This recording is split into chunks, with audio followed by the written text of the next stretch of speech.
नमस्ते। कभी आपने सोचा है कि एक कंप्लीट इंसान बनने का कोई सीक्रेट फॉर्मूला हो सकता है? आज हम एक ऐसी ही चीज को एक्सप्लोर करने वाले हैं। हम रुडयार्ड किपलिंग की वर्ल्ड फेमस पोएम इफ को आसान शब्दों में समझेंगे। ये एक पोएम से कहीं ज्यादा है। ये आप कह सकते हैं लाइफ के लिए एक गाइड है। तो चलिए शुरू करते हैं। ये हैं इस पोएम की आखिरी और सबसे पावरफुल लाइंस।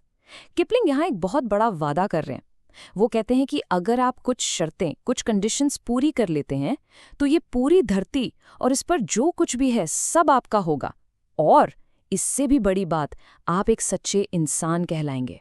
वाओ, कितना बड़ा रिवॉर्ड है ना? तो सवाल ये है कि आखिर ये शर्तें हैं क्या? चलिए आगे देखते हैं। इस पूरी पोएम को आसानी से समझने के लिए हम इस सफर को 5 हिस्सों में कवर करेंगे। पहले हम पोएट को जानेंगे, जिनका इंडिया से एक खास कनेक्शन है। फिर हम देखेंगे कि ये पोएम एक फेलियर से कैसे पैदा हुई। उसके बाद इसके 4 मेन आइडियाज यानी पिलर्स को समझेंगे। फिर आएगा इसका अल्टीमेट रिवॉर्ड, और आखिर में हम ये सवाल पूछेंगे कि क्या ये पोएम आज भी उतनी ही रेलेवेंट। तो चलिए शुरू करते हैं पहले सेक्शन से, द पोएट फ्रॉम बॉम्बे। देखिए, किसी भी आर्ट को समझने के लिए उसके आर्टिस्ट को समझना बहुत ज़रूरी होता है। तो पहले इस पोएम के आर्किटेक्ट से मिलते हैं। तो ये है रुडयार्ड किपलिंग, और सबसे पहली बात जो हमें उनसे जोड़ती है वो है उनका जन्म। वो 1865 में बॉम्बे यानी आज के मुंबई में पैदा हुए थे। हाँ, उन्हें ब्रिटिश एम्पायर का राइटर माना जाता है, लेकिन उनका इंडिया से गहरा नाता था। और एक कमाल की बात यह है कि 1907 में वो इंग्लिश लैंग्वेज के पहले राइटर बने जिन्हें लिटरेचर का नोबेल प्राइज मिला। और पता है, आज तक वो ये प्राइज जीतने वाले सबसे यंग राइटर हैं। और हाँ, द जंगल बुक के मोगली को तो हम सब जानते ही हैं, वो इन्हीं की देन है। अच्छा, अब जब हम पोएट के बारे में थोड़ा जानते हैं तो दूसरे सेक्शन पर चलते हैं, a poem born from failure. ये बात थोड़ी अजीब लग सकती है कि इतनी पॉजिटिव पोएम एक नाकामी, एक फेलियर से इंस्पायर हुई थी। ये कोई कल्पना नहीं थी, इसके पीछे एक असली कहानी है। ये कहानी जुड़ी है द जेमिसन रेड से, जो 1895 में हुआ था। ये बेसिकली साउथ अफ्रीका में एक मिलिट्री मिशन था जो बहुत बहुत बुरी तरह से फेल हो गया। इसके लीडर थे लिएंडर स्टार जेमसन। अब पब्लिक में इतनी बड़ी हार के बाद कोई भी टूट जाता, लेकिन जेमसन ने जिस तरह से शांति और डिग्निटी से इस फेलियर को फेस किया, उसने किपलिंग को बहुत ज़्यादा इंस्पायर किया। उन्हें लगा कि असल जीत यही है, हार में भी अपना आपा ना खोना, और बस यहीं से इस पोएम का आइडिया पैदा हुआ। चलिए अब आते हैं पोएम के बिल्कुल सेंटर में, इसके कोर मैसेज पर। इसकी सीख को हम आसानी से समझने के लिए 4 हिस्सों में या 4 पिलर्स ऑफ कैरेक्टर में बांट सकते हैं। ये इस पोएम की नींव है। पहला पिलर है कंपोजर अंडर प्रेशर।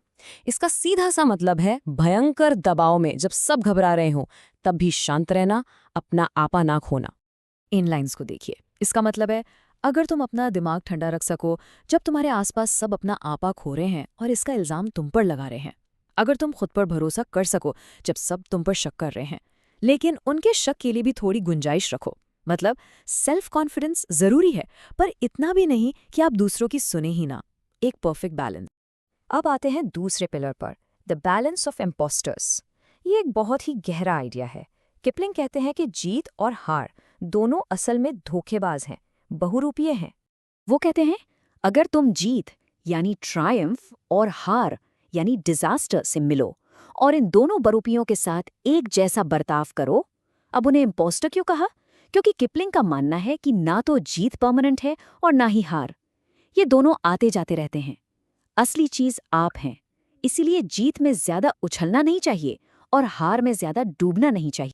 और ये स्लाइड इस बात को बिल्कुल साफ कर देती है। देखिए, दोनों ही डिसेप्टिव हैं यानी धोखा है, दोनों ही फ्लीटिंग हैं मतलब हमेशा के लिए नहीं रहते, और सबसे इंपॉर्टेंट बात, इनमें से कोई भी आपकी असली कीमत, आपकी ट्रू वर्थ डिसाइड नहीं करता। तीसरा पिलर है resilience in the face of रूइन। Resilience का मतलब होता है गिरकर फिर से उठने की ताकत, यानी सब कुछ तबाह हो जाने के बाद भी हिम्मत से फिर खड़े होना। ये लाइंस कहती हैं कि अगर तुम अपनी जिंदगी भर की कमाई दांव पर लगाकर हार जाओ, तो बिना किसी से कोई शिकायत किए चुपचाप फिर से शुरुआत करो। और जब तुम्हारे अंदर से सारी हिम्मत, सारी ताकत खत्म हो जाए, कुछ ना बचे, तब सिर्फ तुम्हारी विल यानी तुम्हारी इच्छा शक्ति तुमसे कहे रुको मत, लगे रहो। और अब आखिरी और चौथा pillar, humility among all people. इसका मतलब है विनम्रता। चाहे आप किसी के भी साथ हों, आपके पैर जमीन पर होने चाहिए। क्या खूब लाइन है। अगर तुम आम लोगों की भीड़ से बात करो और अपनी अच्छाई न छोड़ो, या फिर राजाओं के साथ चलो पर आम आदमी से अपना नाता न तोड़ो। सिंपल शब्दों में, चाहे आप आम जनता के बीच हों या बड़े बड़े पावरफुल लोगों के, अपना कैरेक्टर, अपनी सादगी कभी मत छोड़ो। सक्सेस आपके सर पर नहीं चढ़ना चाहिए।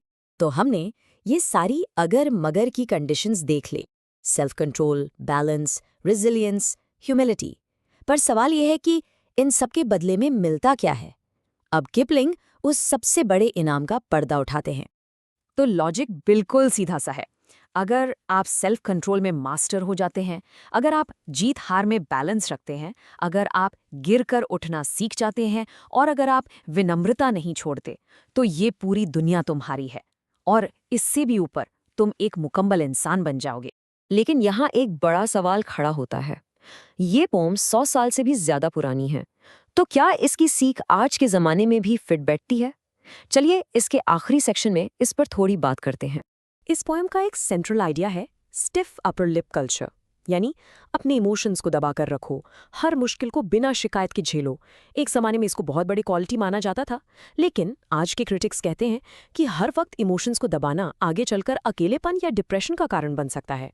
आज हम हेल्दी इमोशनल एक्सप्रेशन, यानी अपनी फीलिंग्स को सही तरीके से जाहिर करने पर ज़्यादा जोर देते।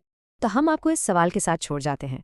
आज की दुनिया में जहां हर फीलिंग को सोशल मीडिया पर शेयर करने का ट्रेंड है, वहां किपलिंग की ये शांत और आत्मनियंत्रित रहने की सलाह एक ताकत है या एक कमजोरी? इस पर जरूर सोचिएगा। हमारा ये एनालिसिस देखने के लिए आपका बहुत बहुत शुक्रिया। अगर आपको ऐसी ही और डिटेल्ड एक्सप्लेनर्स पसंद हैं तो चैनल को सब्सक्राइब करना ना भूलें। धन्यवाद।